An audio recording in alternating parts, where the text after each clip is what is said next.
Hey everybody, I am stoked about today's topic. We are going to talk about control. And when we are controlling, when we have misplaced control, it can cause so much frustration and tension.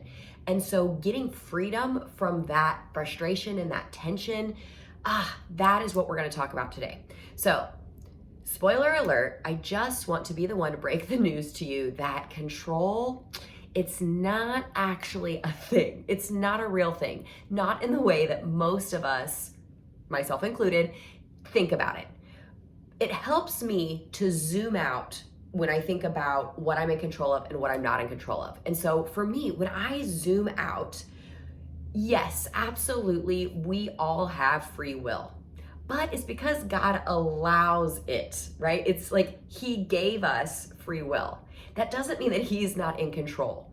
And so when I can come from this perspective, it helps me so much because all of a sudden my little micro issues in comparison to who's really in control and who's not really in control, it really helps put things into perspective.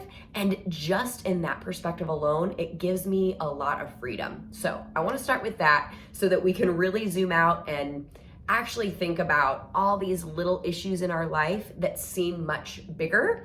We can kind of put them in proper perspective. Okay, so the first thing I want to address is, okay, so we've been given free will, AKA we have control over us. Okay, and so now let's think about what that actually means and what that doesn't mean. So if I have free will, what am I going to do about it? Well, let's define it. I am in control of me, this girl right here. That is the only thing I am in control of. Now, within that, I am in control of a lot. If you think about it, I'm in control of my thoughts, my feelings, my actions, my opinions, my attitudes, my reactions. Like, I'm in control of quite a bit if you think about it in that way. Like, what our thoughts can lead to us to do and what our actions can, or what our feelings can lead us to do. Like, if I'm in control of all of those things, then I'm also in control of all the things, the trajectory that those things lead us to. Are you following? So I believe that we highly underestimate how much power we have when we really focus in on being in control of ourselves and all the things that I mentioned. Like, we underestimate that quite a bit. I'm going to talk about why that is in just a minute. Okay, so put that idea of what we are in control of, ourselves, on the shelf for a minute, because now I want to talk about what we are not in control of. And it really, to sum it up, we're not in control of much of anything else. We're not in control of external circumstances. We are not in control of other people.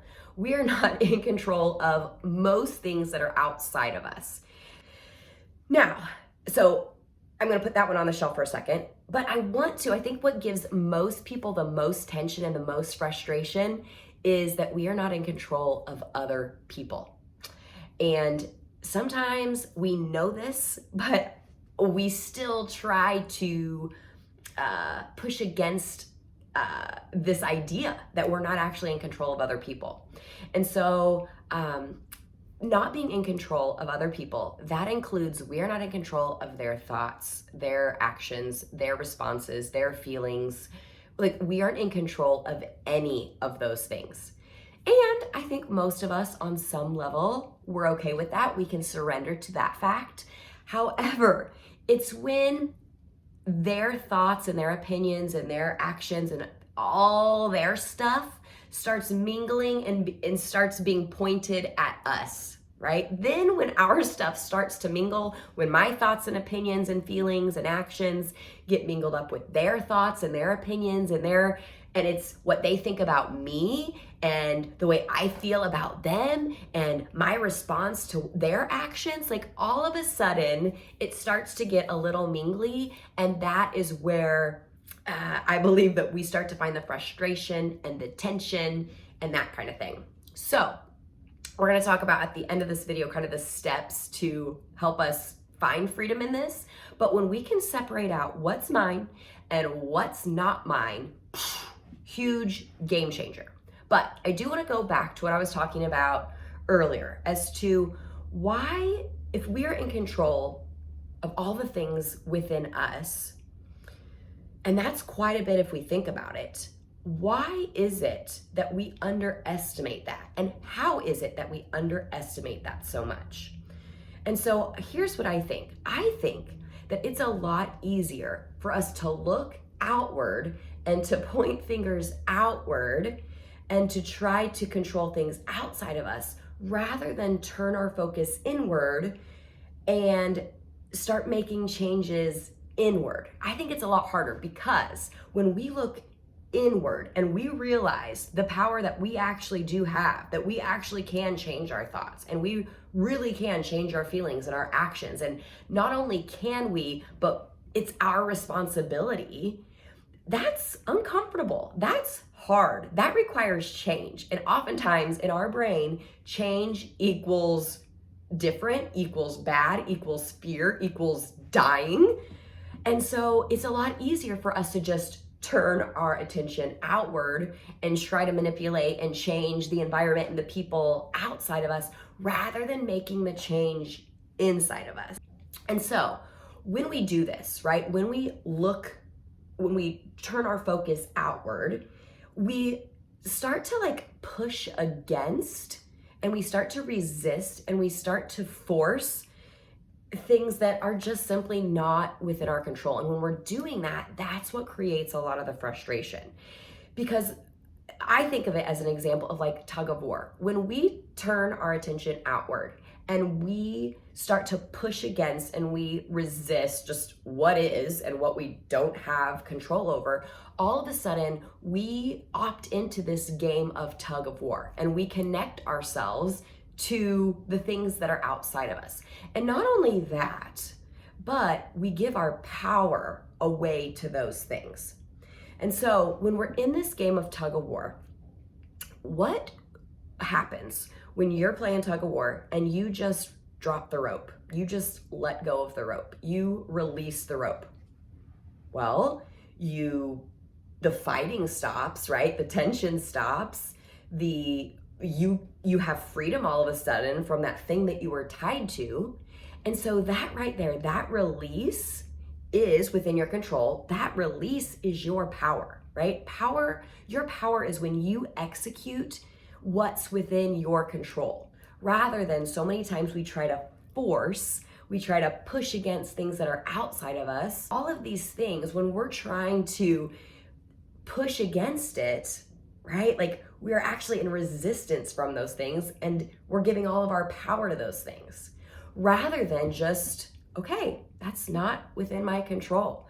I'm going to release this. And then all of a sudden you get freedom from it, right? And you get freedom from the tension and from the fighting.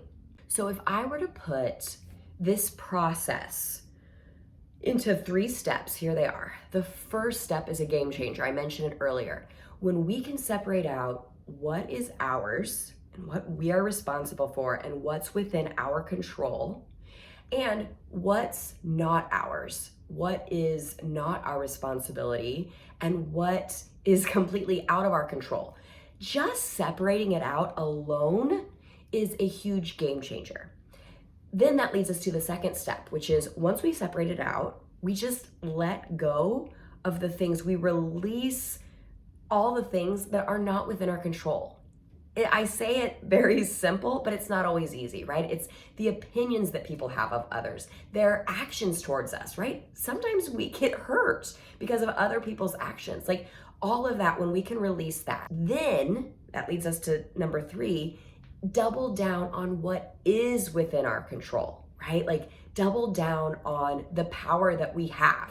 If we get hurt, the power that we have is not pushing against that person and telling them to do something different and telling them to talk to us differently.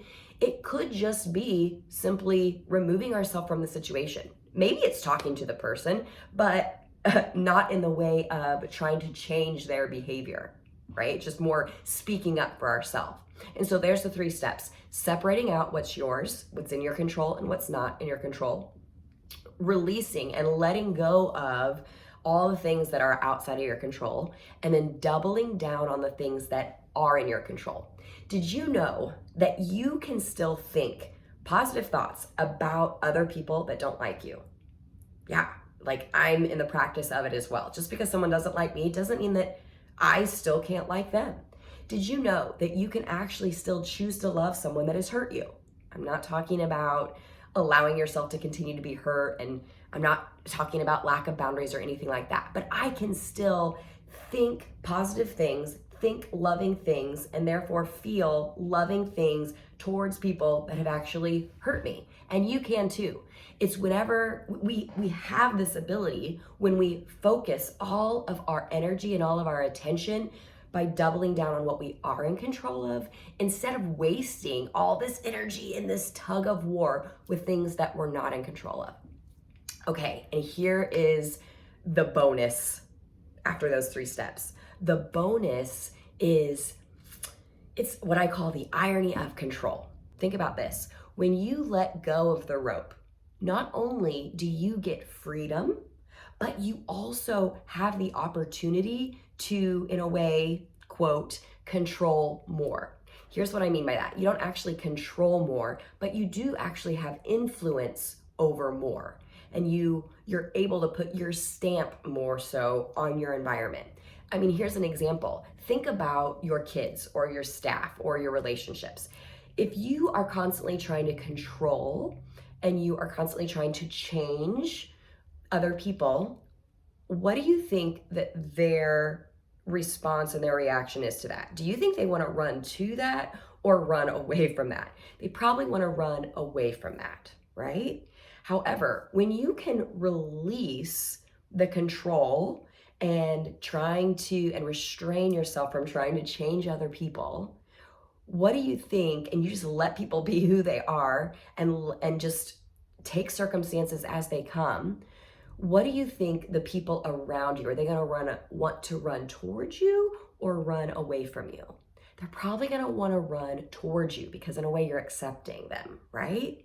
And so then you are able to speak into them. You're able to motivate them. You're able to influence them.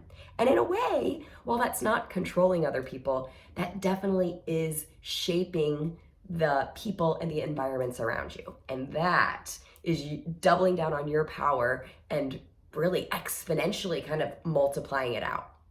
So that's the irony of control. When we actually release the thing that we want really, really bad, when we actually release it, that release is the actual thing that puts us back into control.